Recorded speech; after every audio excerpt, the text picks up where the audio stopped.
Japan remains a widely popular tourist destination, and Japan enthusiasts from around the world continue to hope to move to the country for an authentic Japanese experience. However, as someone who lived in Japan for 6 years, I wanted to provide a more realistic perspective on things and explain what life is like on the ground in Japan for your average globally mobile person, expat, or digital nomad. Let's start with the positives. First, Japan is incredibly safe and stable. The country has one of the lowest crime rates in the world, no political turmoil, and outside a few popular nightlife districts, you really don't need to keep your guard up anywhere in the country. Second, trains, buses, and internet are incredibly efficient, and dramatic changes to payment infrastructure over recent years have made getting around and doing things incredibly easy as long as you know what you're doing and where you're going. Third, culture and geographic diversity. Japan offers incredible nature and geographic diversity ranging from snow-capped mountains in Hokkaido to the subtropical beaches in Okinawa and everything in between. Each city also has its own rich history and culture, and there are endless places to visit and explore. There are many other things positive about Japan, but there are also some important limitations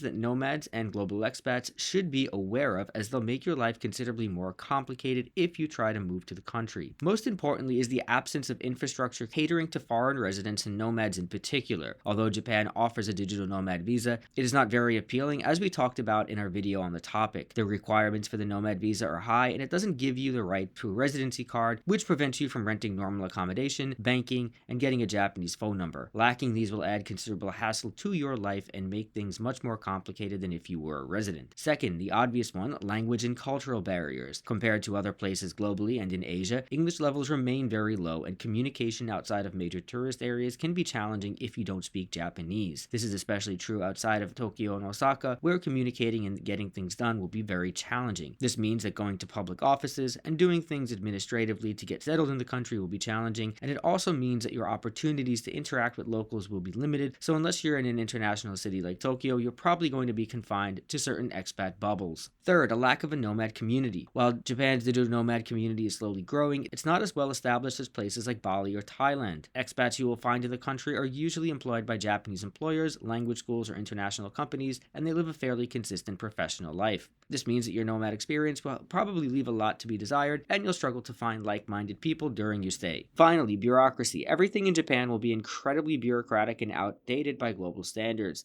Processing paperwork will take a tremendous amount of time, and when it comes to getting things done, you'll likely spend hours waiting for confirmations and people pushing papers behind the scenes. So Japan is best for people who truly are passionate about living in Japan and have a serious interest in Japanese culture. The nomad visa doesn't really make much sense for most people, so if you're serious about living in Japan as an expat, it might be better to find a proper job at a company or language school. For companies, you'll likely need to speak some Japanese, so if you're interested about moving to Japan, investing in learning the language is a must. Japan is an amazing place to live, and the experience can be very enriching, but unless you are deeply passionate about learning Japanese, interested in immersing yourself in the culture, and dealing with the bureaucracy that comes, there are much better options in the region and globally.